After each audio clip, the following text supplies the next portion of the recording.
Good evening, folks. Here's the top science news from our morning shows and other videos for the last 2 weeks.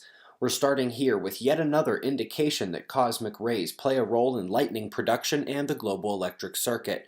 We've seen more of the mechanistic papers recently, but this one demonstrates the 11-year periodicity driven by solar modulation of cosmic rays. We were also thrown back in time to 2015 when Shoal's star hit the newswire as a star system that actually came through ours 70,000 years ago. We know it was a binary system, one red and another that may have looked white or blue based on how far into the heliosphere it came. The point here in 2018 was to announce that people probably were able to see at least a faint light moving across the sky. This leaves one to ask if such an event 70,000 years ago could survive legend and consciousness to account for the crossing planet stories our ancestors describe. Then we had a befuddling 24 hours of news surrounding the warning sent out to the users of the magnetic model put out by NOAA.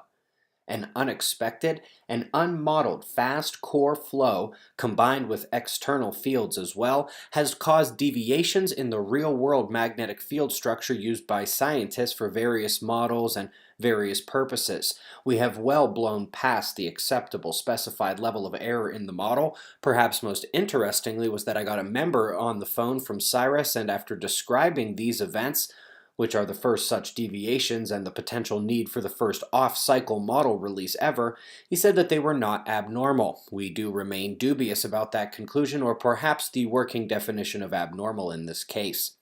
We also saw a harsh look at what the magnetic reversal would bring to Earth in terms of cosmic rays. During the last one, there was arguably up to a 4x increase in the cosmic energy, and nowadays we discuss things in terms of a 5% change, maybe up into double digits, but never anything like that. Heading to the other side of our first story, the lightning storms. The global electric circuit aspect of passing and developing systems was well described as a positive anomaly before enduring, with a negative anomaly afterwards. This will aid in informing the microscale processes of the global electric circuit. Shifting to earthquakes in the global electric circuit, it appears we have two more confirmations of the energetic nature of the pre-seismic process. The other paper came out of Greece where even moderately large earthquakes have the potential to be deadly, so the process is critical to understand. Finally, we had a wonderful reminder of where humans stand in the hunt to understand the universe. This galaxy without dark matter puts a wrench into the mainstream ideas of how galaxies form. We must remember that in addition to describing the majority, a model should explain the anomalies, not be debunked by them.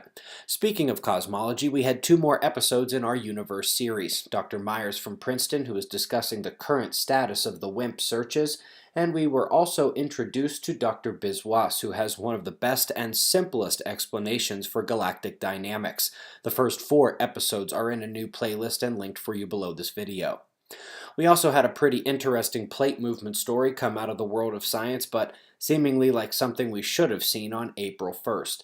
Major rewrites to how Earth is moving on a small scale, particularly the location shown here. It turns out that the plate beneath the South Atlantic anomaly, along with both the North and South poles, are now thought to be moving 90 degrees off or more than they were before.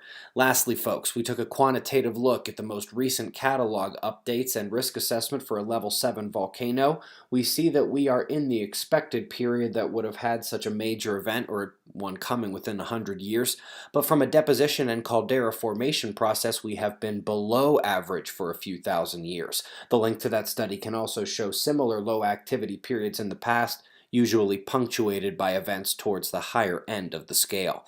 Thank you for watching. Got some helpful links below this video, and whenever you are watching this, I'll see you in the morning. Be safe, everyone.